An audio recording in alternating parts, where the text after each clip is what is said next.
بسم الله الرحمن الرحیم. د تاش لوبه او کریمبورډ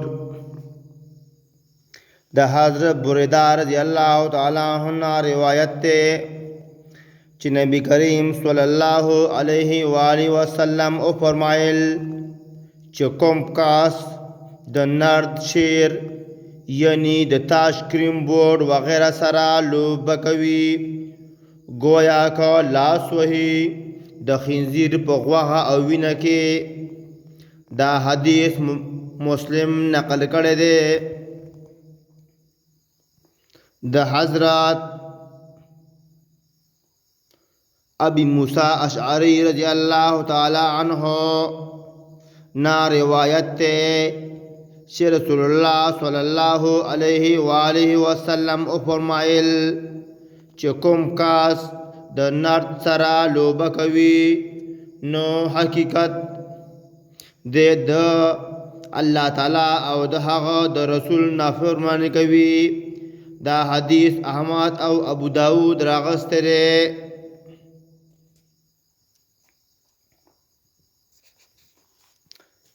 د حضرت علی رضی الله تعالی عنہ نا روایت ته چې دا فرمایل چې شطرنج د عجمی خلکو یعنی د غیر مسلمو جواری ده. د حضرت ابی شهاب رضی الله د حضرت شهاب رحمت الله علیه روایت ته چې حضرت موسی اشعری رضی الله تعالی عنہ فرمایلی چې شطرنج صرف هغه خلق کوي چې خطا کار وي. د حضرت ابی شهاب رضی الله تعالی عنہ روایت ته چې لدنا د شطرنج د لوبي مبارکه تپوس وکړه وی فرمایل بشکا دا یو باطل کار دی او الله تعالی هیڅ کلا نخوخوي. دا درې واړه احادیث بهقی په شعب الایمان کې راغلي دي.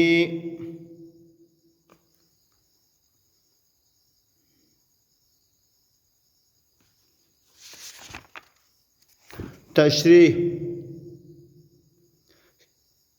نرد شیر دا یو لوبه ده چې د ایران یو بادشاه ایجاد کړی و او د تمامو محققین علماو په نزد هر هغه له لوب فعل خواکه هغه تاش وي او که کریمبورډ وي او یا په مثل د دې وي دا حرام دی. یو سالک فرمایلی دی چې هر هغه شی چې تا د الله تعالی د ذکر نه غافل کړي او ته هغه سره مشغول دی پس هغه ستا خدای دې د بدبختی نه نن سبا په دې بې فایدو او بې مقصده کار باندې ډېر خلک مصروف دي. نو پکار دی چې کوم وخت دی په دې کارونو کې ضایع کوي نو دې خپل ځان په امت محمدیه کې حسابوي.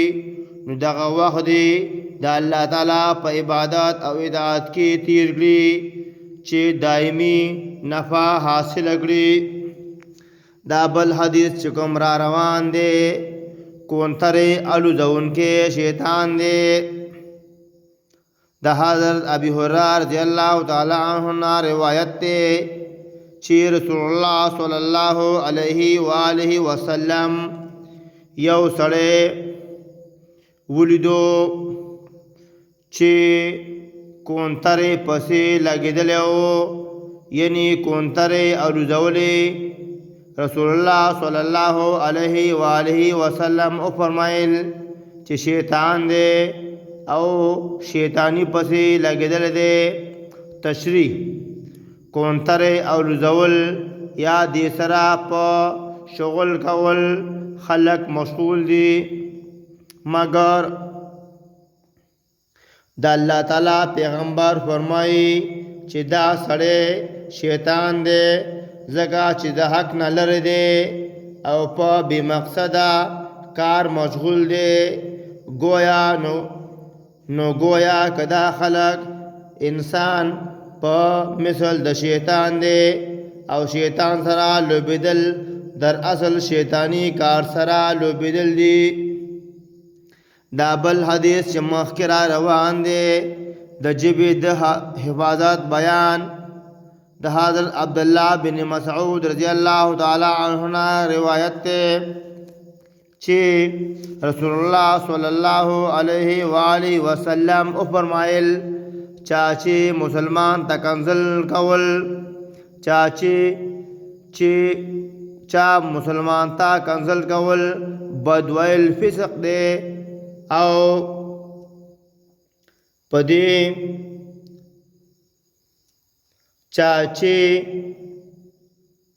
چا مسلمان ته کنزل کول بدویل فسق دی او د مسلمان قتلول کفر دی. د حضرت ابن عمر رضی الله تعالی عنهما روایت ته چې رسول الله صلی الله علیه و آله وسلم او فرمایل کوم کس چې خپل ورور مسلمان ته کافر وایي نو په دې دوالو کې په یو کس کافر وګرځیدا، یعنی کلمه د کفر پر لازم شوه.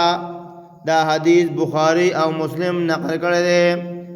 مطلب دا چې بغیر د علم نه یا په بحث مباحثه کې چا مسلمان ته کافر ویل ندی پکار. دې دپاره یا خوبا هغه سړی په رښتیا سره کافر وي او که نه وي نو ویونکې په خپله وینا کافر کیږي. د حضرت ابوذر رضی الله تعالی عنه روایت ته چې رسول الله صلی الله علیه و آله وسلم او فرمایل چې هیڅ یو سړی دی بل سړي ته فاسق نه وایي او نه د پرې د کفر تهمت لګوي، ځکه چې سړی هغه کس د کفر د فسق حامل نه وي نو هغه د په ویل په ده ته راګرځي. همله دغه ابوذر رضی الله تعالی عنه روایت دی چې رسول الله صلی الله علیه و آله وسلم او فرمایل چې کوم سړی چا لره د کافر په نوم راوبلي یا ورته د خدای دشمن ووایي، کچرې حقیقتا هم هغه داسې نه وي نو هغه د ویل د په ځان پسې راګرځي. دا حدیث بخاری او مسلم نقل کړی دی. د حضرت انس رضی الله تعالی عنه او حضرت ابی هریره رضی الله تعالی عنهما روایت ته چې رسول الله صلی الله علیه و آله وسلم او فرمایل یو بلتا په کنزلو ویلو کې ټوله ګناه په هغه کس ده چاچی اول کنزل کړی دي.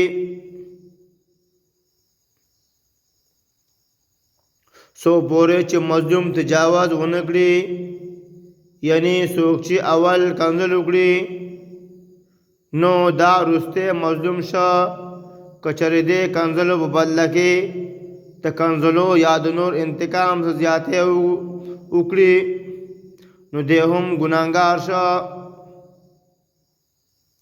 د حضرت ابي هريره رضی الله تعالی عنہ روایت ته چې رسول الله صلی الله علیه و آله وسلم فرمایل چې هیڅ یو رښتیا ویونکي لره مناسب نه دي چې دې ډېر لعنت ویونکی جوړ شي، یعنی چې خبرې کوي نو وایي چې پتا دې لعنت وي او پتا دې لعنت وي.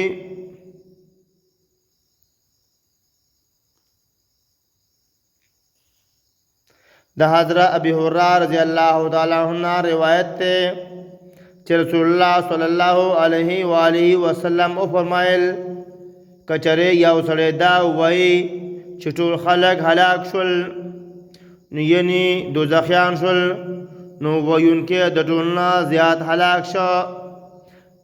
دا حدیث مسلم نقل کړی دی. الله تعالی دې موږ له د رسول الله صلی الله علیه و آله وسلم په وینا معنی د عمل کولو توفیق نصیب کړي. آمین. واخر دعوانا ان الحمد لله رب العالمین.